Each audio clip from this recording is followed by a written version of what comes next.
कि अगर विजयदशमी को हिंदुओं ने दशहरे में परिवर्तित कर दिया है तो ठीक 20 दिन और उसी दशहरे से कनेक्ट कर कर अगर वो कोई पर्व मना रहे हैं, कोई त्यौहार को सेलिब्रेट कर रहे हैं, तो वहाँ भी कुछ ना कुछ घालमेल ज़रूर है। सोचिए, अगर आप बुद्ध के कपिलवस्तु आने की खुशी को सेलिब्रेट नहीं करेंगे तो आपका कुछ नहीं घट जाएगा। बुद्ध का किसी भी रूप में अपमान नहीं होगा, किसी भी तरह से धम्म की अवमानना नहीं होगी, बनाया गया। लेकिन साथियों, जो धर्मांध लोग होते हैं, अंधभक्त होते हैं, वो सब कुछ वही सोचते हैं जो नेता उन्हें बताता है। उसके अलावा उनकी आंखें बंद हो जाती हैं, दिमाग बिल्कुल काम करना बंद कर देता है। भारत के लोगों को विपश्यना या अभिधम पर आधारित बौद्ध धर्म उनके लिए फाटल होगा या घातक होगा, इसलिए उनको अभिधम और विपश्यना के रहित ही बुद्ध धर्म देना चाहिए। लेकिन साथियों, अभी हमने देखा कि ये जो बातें कह रहे हैं ये लोग जो है, अभी इन्होंने परम पूज्य बाबा साहब डॉक्टर भीमराव अंबेडकर के वचनों से, कथनों से, उनकी बातों से ऊपर उठकर अभी 10 दिन तक एक सामनेर शिविर का आयोजन किया। सामनेर शिविर केवल प्रशिक्षण शिविर नहीं था, वहां पर स्पष्ट रूप से लिखा गया था कि ध्यान साधना शिविर।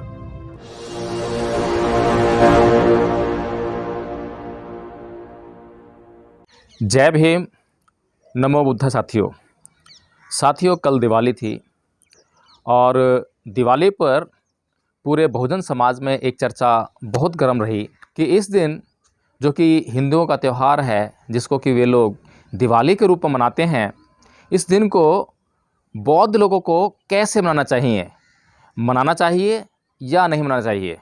हिंदुओं की दिवाली या बौद्धों का दीपदानोत्सव, आखिर क्या सच्चाई है, सच क्या है, इतिहास क्या कहता है, विद्वान क्या कहते हैं, बुद्धिजीवी वर्ग की इस पर क्या राय है। साथियों, बहुत से लोगों ने इस विषय पर अपनी अपनी बात रखी और कुछ लोगों ने कहा कि परम पूज्य बाबा साहब डॉक्टर भीमराव अंबेडकर ने इस विषय में कुछ भी नहीं कहा है। कोई ऐतिहासिक साक्ष्य परम पूज्य बाबा साहब डॉक्टर भीमराव अंबेडकर ने समाज को नहीं दिया है, ना समाज का मार्गदर्शन किया है। और बात यहीं तक नहीं रुकी, कुछ लोगों ने यहाँ तक कहा कि क्या हम अंबेडकर से अधिक पढ़े लिखे हैं, जो हम उनकी बात के विपरीत या जो उन्होंने खोजा है उससे अधिक खोजने में सक्षम हैं।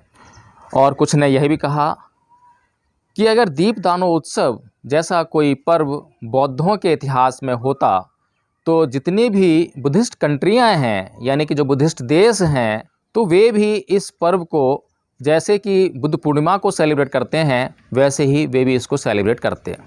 साथियों, बातों में दम नज़र आता है, दम है, लेकिन अगर हम देखें कि जो हिंदुओं की दिवाली है, हिंदुओं की दिवाली जो कनेक्टेड है वो है दशहरे से। यानी कि दशहरे के दिन जो रामायण है, रामायण में जो कहा गया है, जो हिंदुओं ने उसमें लिखा है कि दशहरे के दिन राम ने रावण की हत्या की और उसके ठीक 20वें दिन राम अयोध्या पहुँचे, जिसके आने की खुशी में हिंदुओं ने, या जो अयोध्या के नगरवासी थे, उन्होंने घी के दिए जलाए, अयोध्या वासियों ने घी के दिए जलाए।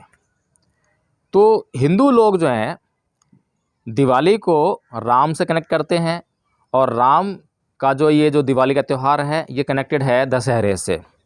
तो जब बौद्ध लोग दशहरे को विजयदशमी के रूप में देखते हैं और वो ये दावा करते हैं कि यह हिंदुओं का त्यौहार नहीं है, ये बौद्धों का त्यौहार है, बौद्धों का पर्व है, और इस दिन सम्राट अशोक ने बौद्ध धर्म को अपनाया था। इसीलिए इस इतिहास को पलटने के लिए, इस मकसद से हिंदुओं ने इसको विजयदशमी से बदलकर दशहरे के रूप में मनाना शुरू किया। तो साथियों, अगर हिंदुओं ने विजयदशमी को पलटकर दशहरे के रूप में मनाना शुरू किया तो दिवाली को भी उन्होंने कुछ ना कुछ उलटफेर किया ही होगा।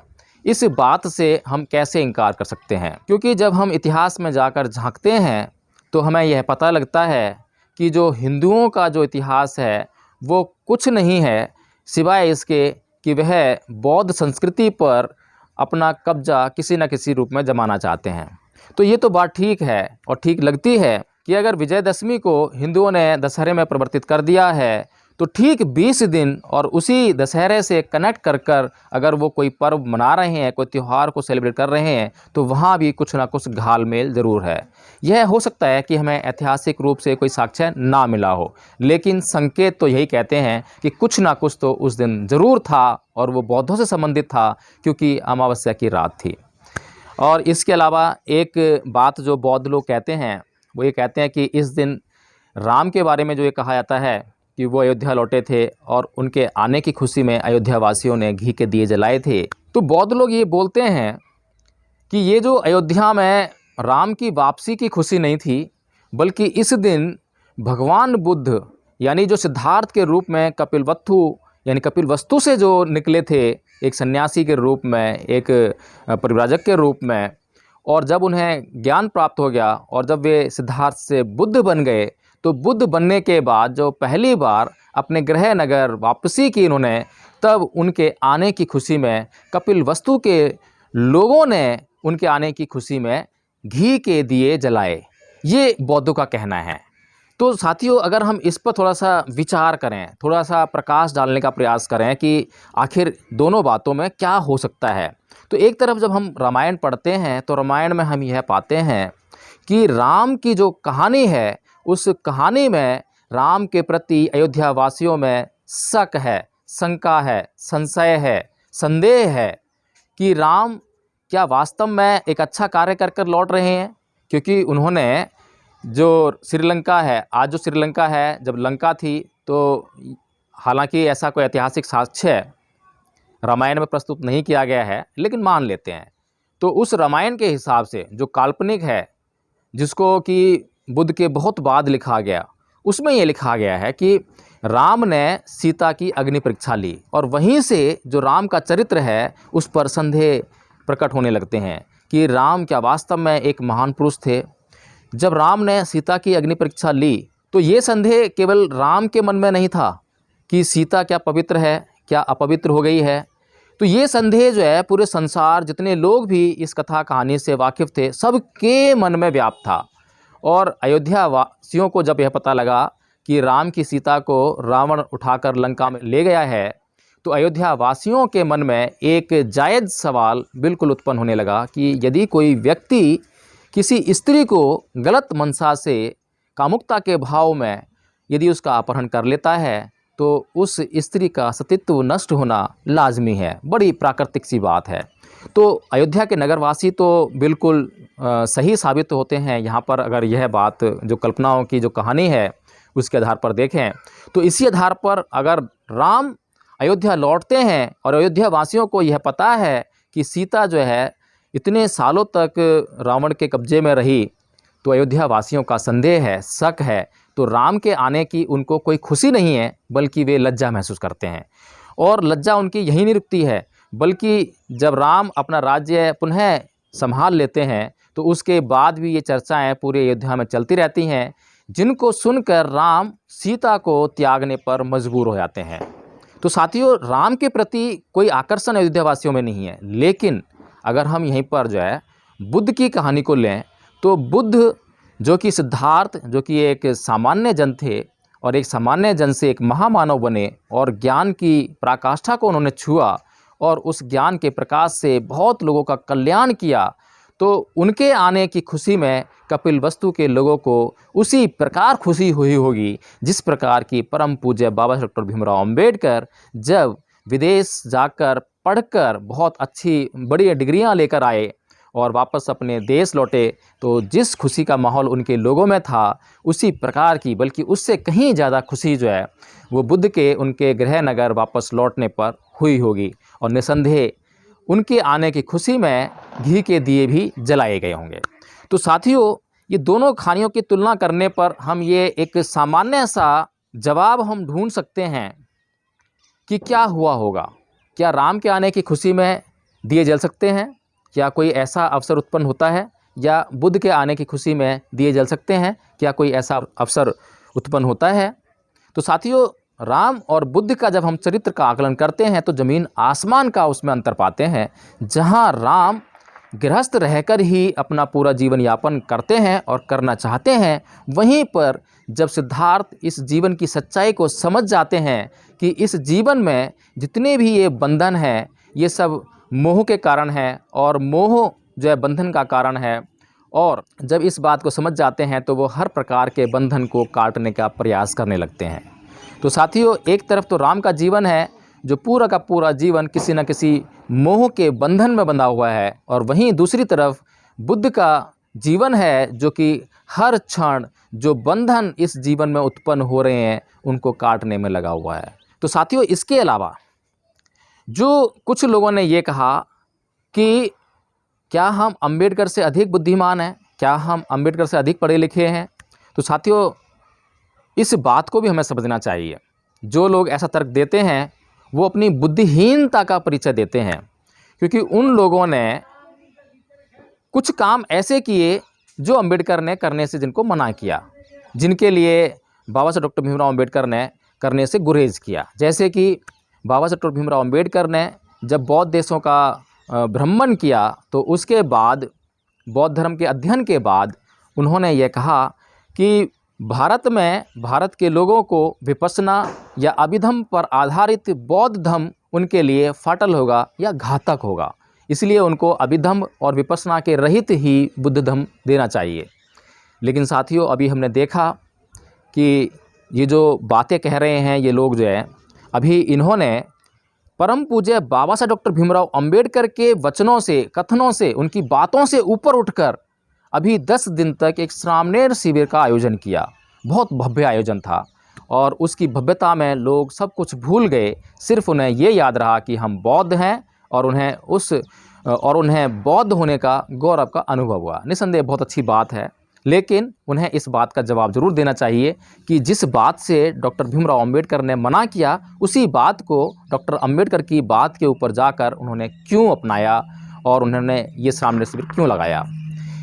सामनेर शिविर केवल प्रशिक्षण शिविर नहीं था, वहाँ पर स्पष्ट रूप से लिखा गया था कि ध्यान साधना शिविर। इसके अलावा साथियों, बौद्धों को क्या करना चाहिए, कैसे करना चाहिए, कैसे पूजा करनी चाहिए, कैसे श्रद्धा उत्पन्न करनी चाहिए, इन सब बातों के बारे में परम पूज्य बाबा साहब डॉक्टर भीमराव अंबेडकर ने कहीं पर भी कुछ भी नहीं कहा है। लेकिन कुछ लोग परम पूज्य बाबा साहब डॉक्टर भीमराव अंबेडकर से अधिक जानने का दावा करते हैं और वे बौद्ध समाज को एक पार्टिकुलर ड्रेस कोड देना चाहते हैं कि बौद्धों को यही ड्रेस कोड अपनाना चाहिए, ये उनकी पहचान होनी चाहिए। इसके अलावा ये लोग किस तरह से श्रद्धा उत्पन्न करनी चाहिए, श्रद्धा से युक्त रहना चाहिए और दान देना चाहिए और दान को त्याग की भावना से देना चाहिए, और जो जितना दान देता है उसको जीवन में उतना ही अधिक लाभ मिलता है। इस तरह की बातों को ये संगठन बहुत ही ज़ोर शोर से प्रचारित और प्रसारित करता है। तो साथियों, इन लोगों को इस बात का भी जवाब देना चाहिए कि परम पूज्य बाबा साहब डॉक्टर भीमराव अंबेडकर ने तो ऐसा कुछ भी नहीं कहा है। उन्होंने जब बौद्ध धर्म के प्रचार और प्रसार की जो बात कही थी उसमें स्पष्ट रूप से उन्होंने लिखा है, उन्होंने बताया है, उन्होंने एक योजना प्रस्तुत की है कि वो किस तरह से भारत में बौद्ध धर्म का प्रचार और प्रसार करेंगे। साथियों, उन्होंने जो आज हम जिन्हें कहते हैं कि बौद्धाचार्य है, इस तरीके के कुछ व्यक्तियों को ट्रेंड कर क्योंकि उनका बौद्ध भिक्षुओं से विश्वास उठ गया था। उन्होंने स्वयं कहा था कि बौद्ध भिक्षु तो जो है अपना पेट पालने का काम कर रहे हैं और अधिकतर बौद्ध भिक्षु बिहारों में सिर्फ खाना खाकर वहाँ पर अपना जीवन यापन करने का काम कर रहे हैं, वो बाहर निकलकर धर्म का प्रचार नहीं कर रहे हैं। तो उनको ऐसे बौद्ध भिक्षुओं से बड़ा गुरेज था और उन्होंने इसीलिए एक योजना बनाई थी कि कुछ ऐसे लोगों को ट्रेंड किया जाए, उनको धम्म सिखाया जाए और उनको समाज के भीतर भेजा जाए और उनको मासिक रूप से उनका मोटिवेशन करने के लिए उन्हें कुछ पारितोषिक भी दिया जाए, कुछ वेतन भी दिया जाए, चाहे वो नाम मात्र का हो।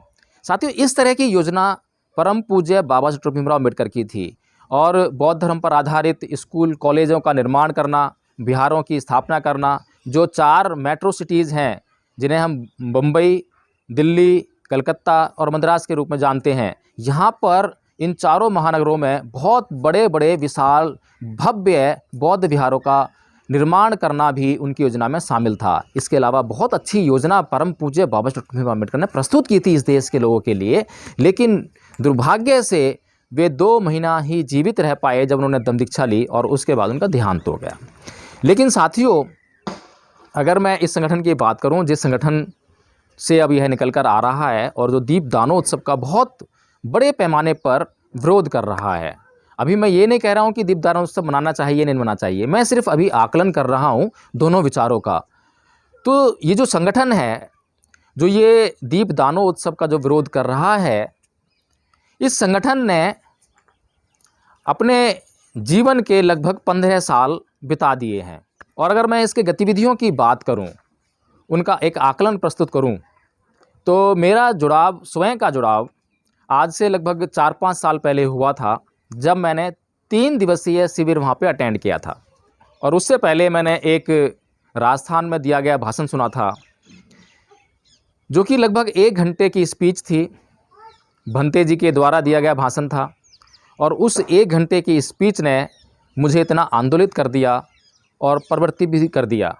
लेकिन आज जब थोड़ी बहुत प्रज्ञा से मैं युक्त हो गया हूँ, तो मैं सोचने पर मजबूर होता हूँ कि वो स्पीच तो निसंदेह शानदार थी, जानदार थी, लेकिन उस स्पीच को देने वाले भंते जी ने पूरे 1 घंटे में कोई भी धर्म की बात नहीं कही। उसमें वे समाज की बात करते हैं, समाज के ऊपर होने वाले अत्याचारों की बात करते हैं, आरक्षण की बात करते हैं, अंबेडकर की बात करते हैं, सब बातें उसमें करते हैं, लेकिन धर्म की बातें उसमें बिल्कुल भी नहीं हैं। तो साथियों, आज यही हाल हर एक बौद्ध भिक्षु का है। और बौद्ध भिक्षु आज जिस तरह की उन्हें देशनाएं करनी चाहिए, हर वर्ग के अंदर जाकर उन्हें देशनाएं करनी चाहिए, वहाँ से वो ये काम न कर वे मंच और माइक ढूंढते हैं। और जैसे ही उन्हें मंच और माइक मिल जाता है, तो वो जैसे राजनीतिक नेता जनता को आकर्षित करने के लिए ज़ोर ज़ोर से चिल्ला के भाषण देते हैं, और उनको आरक्षण चाहिए तो आरक्षण की बातें करते हैं, उनको जातीय समूह चाहिए तो जाति की बात करते हैं, तमाम वो बातें करते हैं जो जनता को चाहिए। तो साथियों, इस तरह से ये जो संगठन है आज दीपदानोत्सव का जो विरोध कर रहा है, जब मैंने ये 3 दिवसीय शिविर अटेंड किया उस दिन, आज से 4 साल पहले, तो उस समय उन्होंने एक योजना बना रखी थी मास्टर ट्रेनर की, और वो योजना मुझे बहुत पसंद आई। मुझे इतनी पसंद आई कि मुझे लगा कि अब वास्तव में इस ट्रेनिंग को कोई भी पालेगा, तो उसके बाद जब वह फील्ड में जाएगा, तो वह फील्ड में जाकर लोगों को बुद्ध का धम्म देने का कार्य करेगा, और इस तरह से भारत निसंदेह बहुत जल्दी बौद्धमय हो जाएगा। मैं स्वयं उस मास्टर ट्रेनिंग के लिए मैंने अपने आप को उपलब्ध बताया, प्रस्तुत किया, और वहाँ मैंने अपना नाम भी लिखवाया। लेकिन साथियों, वही ढाक के 3 पात, जिस संगठन को और जिस नेता को बिना कुछ किए या बहुत कम किए बहुत अधिक सफलता मिल जाए या पैसों का ढेर लग जाए, तो फिर वह नेता या वह संगठन वहाँ से अपनी दिशा भूल जाता है।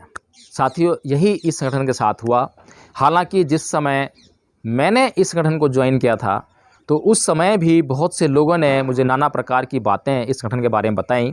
और सुबह मैं ये जानता हूँ कि जो 1 घंटे का भाषण सुनकर मैं प्रभावित हुआ था, उस भाषण में वो भंते जी एक बात कह रहे थे कि हमने एक कॉलेज खोला है जहाँ से हम बहुत सारे IAS IPS तैयार करेंगे। लेकिन साथियों, उस कॉलेज का हाल हमने देखा, वहाँ पर किसी भी तरह की व्यवस्था नहीं थी, कोई स्टूडेंट्स नहीं थे, और आज तक किसी भी एक व्यक्ति को IAS IPS की ट्रेनिंग वहाँ से मिली हो, ऐसा भी नहीं था। लेकिन लोगों को दिखाने के लिए कुछ व्यवस्थाएं की जाती हैं, और वो व्यवस्थाएं वहाँ थीं, लेकिन उस तरह की जो योजना थी उस पर कोई भी कार्य गंभीरता से नहीं किया गया। इस बात का आभास हमें हो रहा था। लेकिन साथियों, हम जब जुड़े तो हमारा लक्ष्य भारत को बौद्धमय बनाने का था, तो हमने उस बात को इग्नोर कर दिया कि हो सकता है साधनों का अभाव रहा हो और लोगों की अनिच्छा रही हो, जिसकी वजह से यह योजना जो है क्रियान्वित नहीं हो सकी हो। इसीलिए हम फिर से लग गए मास्टर ट्रेनर बनने के लिए, और निसंदेह हमने अपना सब कुछ अर्पण कर दिया। अपने जीवन का अंग अंग, हर हिस्सा इस संगठन के लिए अर्पित कर दिया, और बहुत शिद्दत से उस ट्रेनिंग को लिया।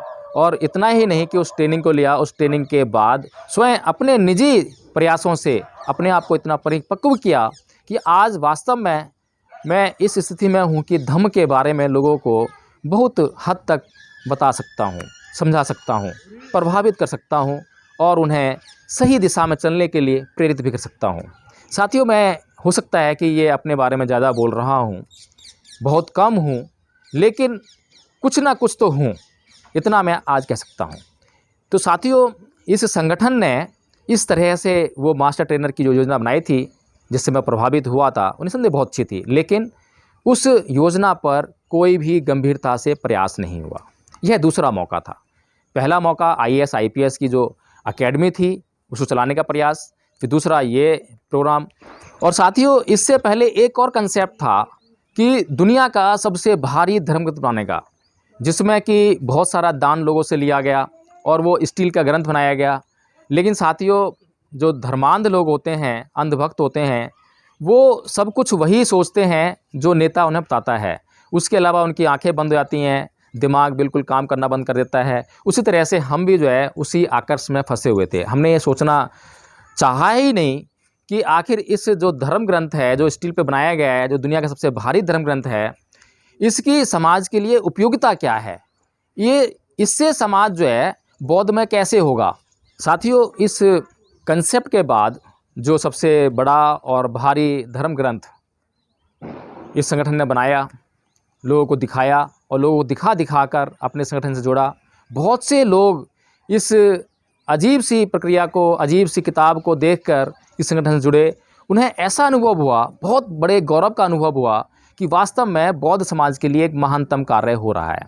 लेकिन साथियों, उस किताब से बहुत बड़ा परिवर्तन हो ऐसा बिल्कुल भी नहीं हुआ। लेकिन हाँ, उस संगठन से बौद्ध समाज बहुत भारी मात्रा में जुड़ा, ये तो ज़रूर हुआ। लेकिन जितने भी लोग इस संगठन से जुड़े थे वो ऑलरेडी बुद्धिस्ट थे, वे हिंदुज़म छोड़कर बौद्ध बन चुके थे पहले से ही। इस संगठन का उनके जीवन में बौद्ध बनाने में कोई हाथ नहीं था। हाँ, एक बात ज़रूर है कि एक अच्छा और एक सच्चा बौद्ध कैसे बने, ये लोगों को बताने का महानतम कार्य इस संगठन ने अवश्य किया।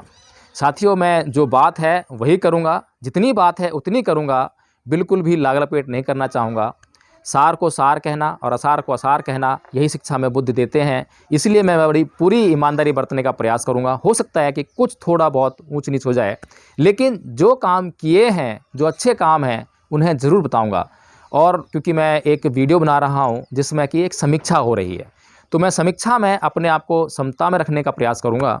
तो साथियों, इसके बाद यह संगठन एक और बहुत बढ़िया कंसेप्ट लेकर आया, और जितने भी कंसेप्ट लेकर आएगा ये संगठन, वो इस समाज के लिए नए होंगे, अब तक किसी ने नहीं किए होंगे, या अब तक जो लोगों ने किया है उनकी बात को काटते हुए होंगे। तो साथियों, अगला कंसेप्ट था कि घर घर में धम्म ग्रंथ को पहुंचाना, बुद्धा एंड हिज धम्मा। बुद्ध और उनका धम्म जो ग्रंथ है उसको हर घर में पहुंचाना, ये अगला कंसेप्ट था इस संगठन का। इसके नाम पर इस संगठन ने बहुत से लोगों से दान हासिल किया, बहुत बड़ा बड़ा दान हासिल किया, और यह कहा कि भाई ये जो धम्म ग्रंथ है हम फ्री में बांटेंगे।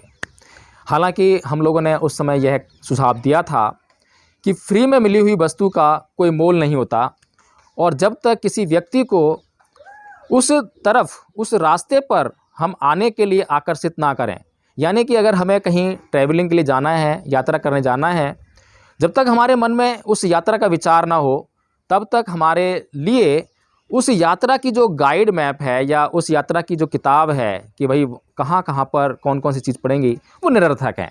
हम उन्हें क्यों पढ़ेंगे? इसलिए सबसे पहले ज़रूरी ये है कि हमारे मन में ये विचार आए कि हम उस यात्रा पर जाना चाहते हैं।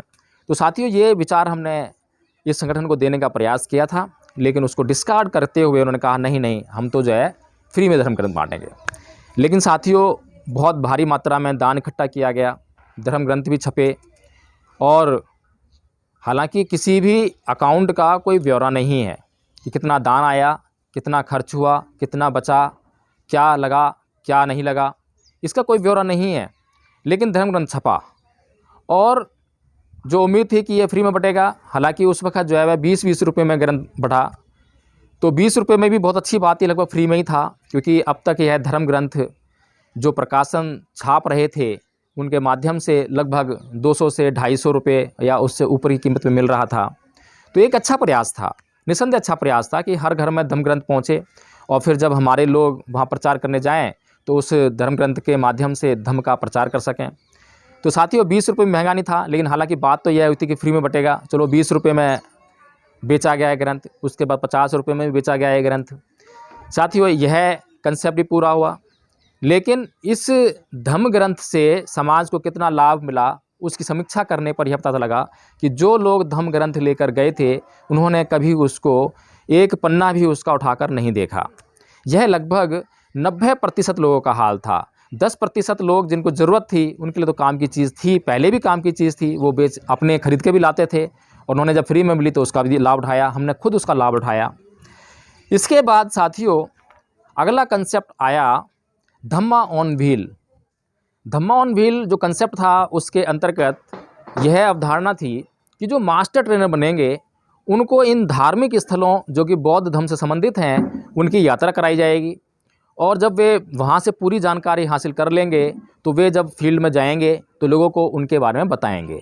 और इसके लिए बहुत भारी मात्रा में लोगों से दान फिर से इकट्ठा किया गया। हालांकि यह जो कंसेप्ट है इस पर बिल्कुल भी काम नहीं हुआ और किसी भी मास्टर ट्रेनर की इस तरह की यात्रा नहीं कराई गई। साथियों इसके बाद जो अगला कंसेप्ट आया वो कंसेप्ट था 6 महीने तक एक जगह पर रहकर ट्रेनिंग हासिल करना, जिन्हें मास्टर ट्रेनर कह सकते हैं या कुछ भी कह सकते हैं। तो उसमें यह कंसेप्ट था कि कुछ लोग जो वास्तव में धर्म की सेवा करना चाहते हैं, धर्म का प्रचार प्रसार करना चाहते हैं, वे लोग 6 महीने तक अपनी सेवाएं देंगे, धर्म सीखेंगे, ट्रेनिंग लेंगे और उसके बाद वे फील्ड में निकल जाएंगे और वे फील्ड में जाके काम करेंगे। साथियों इस कंसेप्ट में यह भी शामिल था, सोच थी कि जो लोग अपना घर परिवार छोड़कर 6 महीने इस संगठन को देंगे ट्रेनिंग के लिए तो उनके घर की व्यवस्था, आर्थिक व्यवस्था बिगड़ना लाजमी है, जिसकी व्यवस्था इस संगठन ने इस तरह की कि 10,000 रुपया एक आदमी, यानी कि जो ट्रेनिंग लेना चाहते हैं उनको 10,000 रुपया महीना दिया जाएगा और जो ट्रेनिंग नहीं लेना चाहते हैं यानी कि जिनके पास समय नहीं है वे लोग आर्थिक रूप में सहयोग करें और 10,000 रुपये महीना वो इस संगठन को दें। तो साथियों इसके बाद बहुत से लोगों ने हाथ उठाया कि भाई हम लोग जो है 6 महीने तक रहकर यहाँ पर धम्मा की ट्रेनिंग लेंगे और उनमें से बहुत से लोगों ने हाथ उठाया कि जी हम समय नहीं दे सकते हैं क्योंकि हम लोग कहीं ना कहीं व्यस्त हैं, इसीलिए हम लोग 10,000 रुपया दान देंगे। तो साथियों इस कंसेप्ट में वह दान तो आया 10,000 रुपये महीने का, लेकिन किसी भी व्यक्ति को वह दान दिया गया हो, 10,000 रुपये महीने की सहायता की गई हो, ऐसा बिल्कुल भी नहीं हुआ। साथियों इसके बाद नई नई बातें, नया नया प्रचार। हालांकि मैंने एक जगह सुझाव दिया था कि इस संगठन के 2 हिस्से होने चाहिए, 2 हिस्से अलग अलग नहीं होने चाहिए, एक ही संगठन को 2 भागों में कार्य रूप में बांटना चाहिए। मैंने यह सुझाव दिया था कि जो भिक्खु हैं जो इसका नेतृत्व कर रहे हैं उनको केवल और केवल धम्म संभालना चाहिए। उनका काम केवल समाज में जाकर देश ना देने का होना चाहिए, उन्हें धर्म का अध्ययन करना चाहिए, धर्म को सीखना चाहिए और जो सीखें उसको समाज को देने का कार्य करना चाहिए। उनका व्यवस्था से बिल्कुल भी मतलब नहीं रहना चाहिए। उन्हें कब यात्रा करनी है, कहाँ की यात्रा करनी है, कैसे यात्रा करनी है, क्या साधन है, क्या सुविधाएं हैं, इस बात पर बिल्कुल भी उन भिक्षुओं को विचार नहीं करना चाहिए। यह मेरा सुझाव था। बल्कि इसके लिए जो दूसरा भाग था मैनेजमेंट का, उसको इस सब की देखरेख करनी चाहिए कि भंते जी को किस चीज़ की ज़रूरत है, भंते जी को कब यात्रा करनी है, कहाँ यात्रा करनी है, किससे यात्रा करनी है, साधन क्या है, संसाधन क्या है, इन सब की व्यवस्था वह जो संगठन का दूसरा भाग है मैनेजमेंट का वह करता। साथियों यह मेरा सुझाव था जिससे कि उस भिक्खु की गरिमा और पवित्रता और शुद्धता बनी रहती। लेकिन साथियों मेरी बात को बिल्कुल डिस्कार्ड किया गया, बिल्कुल दरकिनार कर दिया गया। हम लोगों के माइंड में सिर्फ एक ही बात थी कि भारत को बौद्ध में करना है और हमें इसके लिए अपना जीवन अर्पित करना है। लेकिन साथियों अब तक का लगभग 15 साल का इस संगठन का कार्यकाल हो चुका है और मैं दावे से कह सकता हूँ कि इस संगठन ने भारत को बौद्धमय करने के लिए जो सबसे ज़रूरी चीज़ थी कि जो नॉन बुद्धिस्ट लोग हैं उनको बुद्धिज़्म की तरफ आकर्षित करना, यह कार्य बिल्कुल भी नहीं कर पाया है या ना के बराबर कर पाया है। अगर मैं डाटा लेना चाहूँ इस संगठन से कि अब तक कितने नॉन बुद्धिस्ट लोगों को यह संगठन बुद्धिस्ट बनाने में सफल रहा है, तो आप इस डाटा से अपने आप को खुद से सेटिस्फाई कर सकते हैं कि मैं कितना सही और कितना गलत कह रहा हूँ। तो साथियों, हमारा विषय चल रहा है कि दीपदानोत्सव या दिवाली।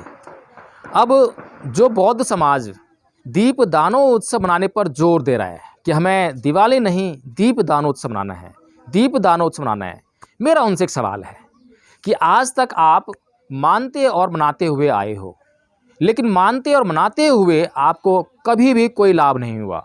और परम पूज्य बाबा साहेब डॉक्टर भीमराव अम्बेडकर ने अपने कठिनतम प्रयासों के माध्यम से आप लोगों को यह समझाने का प्रयास किया कि इस मानने और मनाने की प्रक्रिया से दूर हो जाओ, क्योंकि मानने और मनाने में आप अपना सब कुछ व्यय कर चुके हो, अपना जीवन नष्ट कर चुके हो, आप अंधकार से युक्त होते जा रहे हो। आप जिस अंधकार से हम बाहर निकालने का प्रयास कर रहे हैं, उसी अंधकार में आप वापस चलते आ रहे हो। आपको मनाने के लिए कुछ भी नहीं है। उदाहरण देना चाहता हूँ मैं। बुद्ध के महापरिनिर्वाण के बाद जब बौद्ध भिक्षु संघ में यह चर्चा चली, एक भिक्षु ने वहाँ पर जो है एक बात कह दी कि अच्छा हुआ कि अब तथागत हमारे बीच नहीं रहे, अब कोई रोकने टोकने वाला नहीं है। जिस प्रकार एक टीचर उसके ना रहने पर जो उसके स्टूडेंट्स हैं, उसके जो विद्यार्थी हैं, वो मन माना अपना आचरण करते हैं और कुछ भी करने के लिए स्वतंत्र हो जाते हैं, इसी प्रकार से हम सब अब जो है स्वतंत्र हो गए हैं।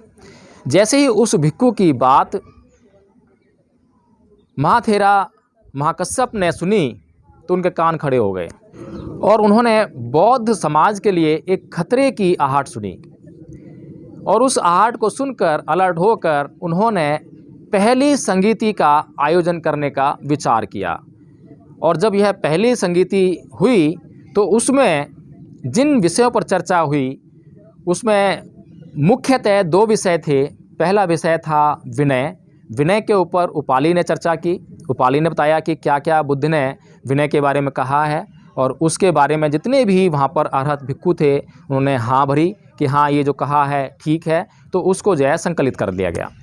तो वहाँ से जो है हमारे विनय पिटक का निर्माण हुआ। उसके बाद धम्म पर चर्चा आनंद ने की। हालांकि आनंद को पहली बार में जो है इस संघ में शामिल नहीं किया गया था संगीति में, क्योंकि आनंद जो है अरहत नहीं हो पाए थे और आनंद को यह मौका दिया गया कि शीघ्रता से वे अरहत्व को प्राप्त कर लें ताकि वे इस प्रथम संगीति का हिस्सा बन सकें। और यह बहुत आवश्यक था क्योंकि सबसे अधिक जो है आनंद ही तथागत बुद्ध के साथ में रहे थे।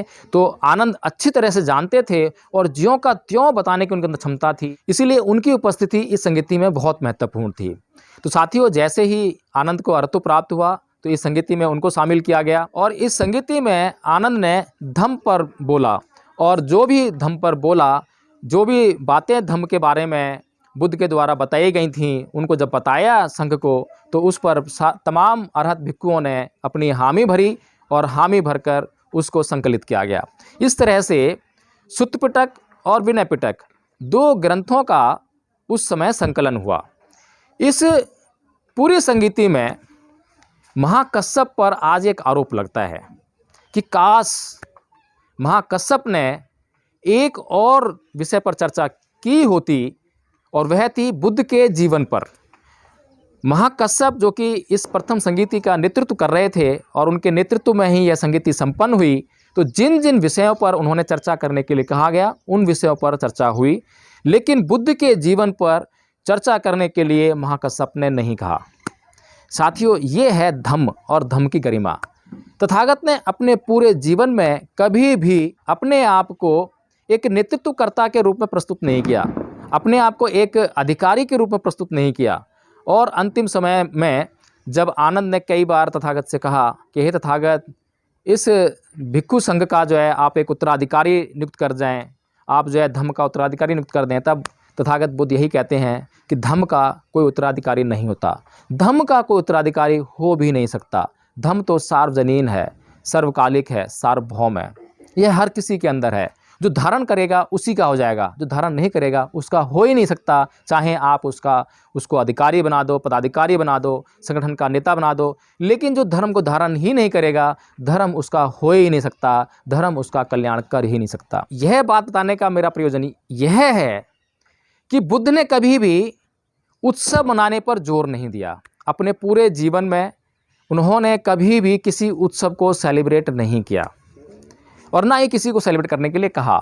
ना उन्होंने अपना जन्मदिन मनाने के लिए कहा, ना उन्होंने किसी और अवसर पर उन्होंने किसी उत्सव को मनाने के लिए कहा। लेकिन उन्होंने हर साल, क्योंकि साल में वर्षावास होता है, जब वर्षा ऋतु समाप्त होती है तो वर्षा ऋतु के समाप्त होने पर, यानी कि जो वर्षावास है वो ये है कि जो वर्षा का जो टाइम है, जब से बारिश स्टार्ट होती है और बारिश जब समाप्त होती है, तो इसके बीच का जो समय है उसे कहते हैं वर्षावास। यानी कि यहाँ पर बौद्ध भिक्खु जो है एक ही जगह पर स्थित हो जाते हैं, वो मूवमेंट नहीं करते हैं। वे किसी विहार को चुन लेते हैं या कहीं पर भी एक जगह चुनकर वहीं पर स्थित हो जाते हैं। इसके पीछे भी एक कारण है, वो कभी चर्चा कर लेंगे। लेकिन अभी जो विषय है कि इस वर्षावास के बाद क्या होता था, ये बड़ा महत्वपूर्ण है। इस वर्षावास के बाद एक पवार्णा विधि का आयोजन होता था। इसको उत्सव के रूप में मनाया जाता था। अभी पवार्णा विधि क्या है? पवार्णा क्या है?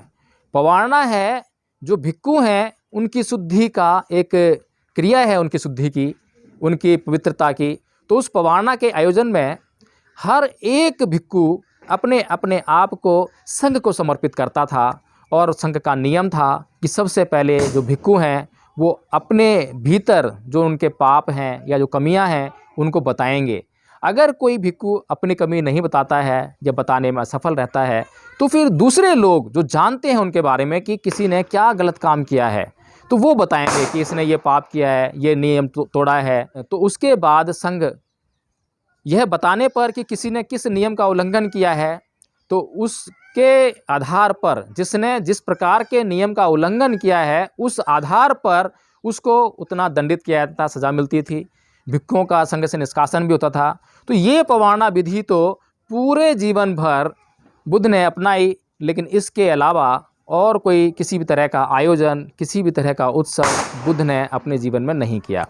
साथियों, बुद्ध का जो उद्देश्य है, बुद्ध का जो मकसद है वो उत्सव पर नहीं है, वो मानने और मनाने पर नहीं है।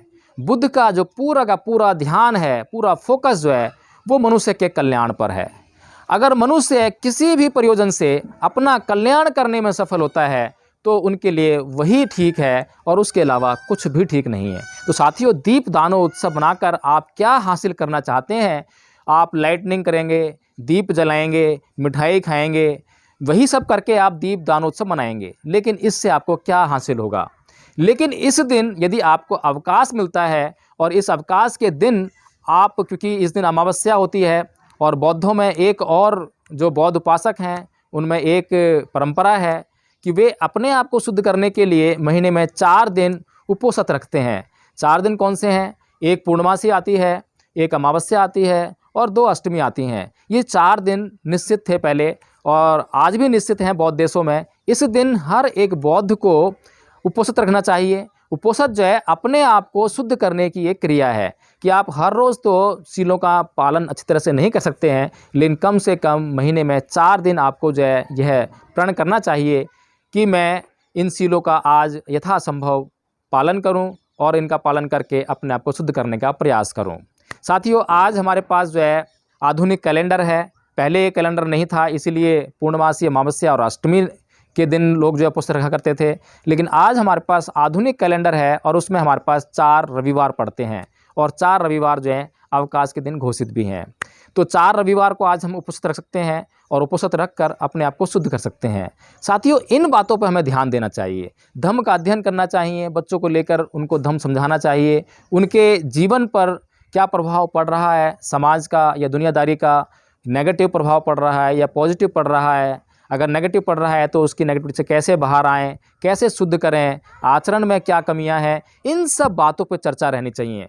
परिवार में क्या कमी है, किस समस्या से परिवार गुजर रहा है, उस समस्या को कैसे दूर करना चाहिए, धम्म का उसमें क्या योगदान है, धम्म का उसमें साथ लेना चाहिए। तो साथियों, ये सब अगर करते हैं तो दीप दानो उत्सव मनाने की आपको कोई आवश्यकता नहीं पड़ेगी और आपका जीवन सुखमय हो जाएगा। साथियों, अगर बौद्ध समाज पर्व मनाने की बात करता है, उत्सव मनाने की बात करता है, तो मुख्य रूप से जो हमारे पास पर्व हैं, एक बुद्ध पूर्णिमा का पर्व है, एक विजयदशमी का पर्व है और एक जो वर्षावास का समापन होता है जब हम कठिन चीवर दिवस के रूप में एक दिन मनाते हैं, एक ये आपके पास पर्व है। इन 3 पर्वों जो कि बौद्ध समाज के पर्व हैं, इनके अलावा परम पूज्य बाबा साहेब भीमराव अंबेडकर जिनका जन्मदिन आता है 14 अप्रैल, उनका जन्मदिन मना सकते हैं। और उनका जन्मदिन हमारे लिए बहुत महत्वपूर्ण है। और उनका जो महापरिनिर्वाण दिवस है 6 दिसंबर, उसको भी हम सेलिब्रेट कर सकते हैं। ये दोनों दिन हमारे लिए बहुत महत्वपूर्ण है, क्योंकि अगर परम पूज्य बाबा साहेब भीमराव अम्बेडकर ना होते तो इस देश को बुद्ध के दर्शन फिर से कभी नहीं हो पाते। तो साथियों, हमारे पास अगर हम गिनती करें तो 5 दिन हमारे पास ऐसे आते हैं जिस दिन हम सेलिब्रेशन कर सकते हैं। साथियों, आप जानते हैं कि सेलिब्रेशन में आपका आर्थिक व्यय भी होता है, आपकी आर्थिक हानि भी होती है। और हमारे महान पुरुषों ने हमारे कल्याण की बातें की हैं, जिससे हमारा जो विकास है वो हो सके। इसीलिए उन्होंने व्यय करने पर जोर नहीं दिया है, बल्कि आपको आर्थिक रूप से समृद्ध होने के लिए जोर दिया है। अगर बौद्ध समाज इन 5 त्योहारों को भी मनाता है तो त्यौहार 5 कम नहीं है। तो ये इस तरह से हमारे पास बहुत नाना प्रकार के जो हमारे समाज के महान पुरुष हैं, संत हैं, गुरु हैं, उनके जन्मदिन आते हैं, वो भी हमारे लिए उत्सव का रूप हैं। तो इन उत्सवों को मनाने का सिर्फ़ और सिर्फ एक ही तरीका हो सकता है कि उन्होंने अपने जीवन में क्या किया और हम क्या कर रहे हैं, उसका आकलन करना, और हम क्या कर सकते हैं उसका आकलन करना, और उसका आकलन करके उस मार्ग पर आरूढ़ हो जाना और अपने जीवन में यथासंभव प्रयास करके अपने उद्देश्यों को पा लेना। साथियों, इसी में मनाने की सार्थकता है। तो साथियों, जो आज समाज दोराहे पे खड़ा है, उसके पास 2 रास्ते हैं, मनाएं या ना मनाएं। तो आपको बिल्कुल भी मनाने की ज़रूरत नहीं है, मानने की ज़रूरत नहीं है। आप जानिए, ज्ञानवर्धन कीजिए और आगे बढ़ जाइए। दीपदानोत्सव आप एक नया सेलिब्रेशन लेके आने की आपको बिल्कुल भी आवश्यकता नहीं है। और इस दिन आप जो है बिल्कुल आप जो है शुद्ध हो जाइए, अपने आप को शुद्ध कीजिए। आपको अवकाश मिलता है, इस दिन का आप भरपूर उपयोग अपने लिए कर सकते हैं, और हमें अपने लिए ही उसका प्रयोग करना चाहिए। अगर हम शुद्ध हो गए तो हमारी शुद्धि का प्रभाव दूसरों पर पड़ेगा, दूसरे भी शुद्ध होने लग जाएंगे। लेकिन हम अशुद्ध रहते हैं विचारों से और बातों से, हमारी बातों में नेगेटिविटी होती है, विचारों में नेगेटिविटी होती है, और हम शुद्ध नहीं होते हैं। हम सिर्फ दूसरों को परिवर्तित करने पर ही जोर देते रहते हैं कि दूसरा परिवर्तित होकर हमारे संगठन में शामिल हो जाए, दूसरा परिवर्तित होकर हमारे धर्म में शामिल हो जाए। इन्हीं बातों पर, ये नेगेटिव बातें हैं, इन्हीं बातों पर हमारा जोर रहता है। अगर हम धार्मिक हो जाएं और शुद्ध होकर जो है दूसरों से बातें करें, व्यवहार करें, लेकिन किसी भी प्रकार से हमें इस दिन, अगर आज मान लीजिए दीपदानोत्सव के दिन कोई व्यक्ति, क्योंकि इस दिन को अगर वो लोग बोल रहे हैं कि बुद्ध की कपिलवस्तु में वापसी हुई थी, तो वो भी लाइटनिंग करेंगे। और जब उनके घर पर लाइटनिंग होगी तो वहाँ उनकी गली से, उनके रोड से गुजरते हुए लोग जब उनके घर को देखेंगे तो वो ये कभी भी नहीं कहेंगे कि ये दीपदानोत्सव मना रहे हैं, तो यही कहेंगे कि हिंदू दिवाली मना रहे हैं। तो कोई फ़र्क नहीं है। उस दिन ये मिठाई खाएंगे तो सभी लोग बोलेंगे कि भैया ये आज दिवाली है इसलिए मिठाई खा रहे हैं। उस दिन ये अगर बुद्ध की मूर्ति लगाकर वहाँ पर फूल चढ़ाएंगे, वहाँ पर पूजा करेंगे, तब भी वो लोग यही बोलेंगे कि ये दिवाली ही मना रहे हैं। और जो मूर्तियाँ हैं, मूर्तियों में तो कुछ है ही नहीं, क्योंकि जो वहाँ पे राम से जोड़ा जाता है तो राम की मूर्ति नहीं होती है, वहाँ लक्ष्मी और वगैरह वगैरह की मूर्ति होती है। तो मूर्तियों का कुछ नहीं है, कुछ फ़र्क नहीं पड़ता हिंदुओं को कि मूर्ति किसकी है। लेकिन उस दिन पूजा हो रही है तो सीधा सीधा संकेत जाता है कि ये तो दिवाली मना रहे हैं। जब तक कि कोई व्यक्ति आपसे ये ना पूछ ले कि आप क्या कर रहे हो, और ये कोई क्यों पूछेगा, राह में चलते हुए लोग आपसे क्यों पूछेंगे। इसीलिए साथियों, हमें उन लोगों की बात को पक्का करने से बचना चाहिए, उनको ये बताने से कि भाई दिवाली बड़े पैमाने पर मनाई जा रही है। अगर मान लीजिए 1 लाख बौद्ध दीपदानोत्सव मनाते हैं और वो दिवाली के पर्व में जुड़ जाती है, तो वे दिवाली को और पुश करेंगे और पक्का करेंगे कि हाँ, ये हिंदुओं का बहुत ही विशाल, बहुत ही गौरवमय त्यौहार है जिसको बौद्ध भी मना रहे हैं। तो इसीलिए साथियों, इस दिन इस आयोजन से बचिए। अगर आप बुद्ध के कपिलवस्तु आने की खुशी को सेलिब्रेट नहीं करेंगे तो आपका कुछ नहीं घट जाएगा। बुद्ध का किसी भी रूप में अपमान नहीं होगा, किसी भी तरह से धम्म की अवमानना नहीं होगी, धम्म का गौरव नहीं घटेगा। जय भीम, नमो बुद्धाय साथियों।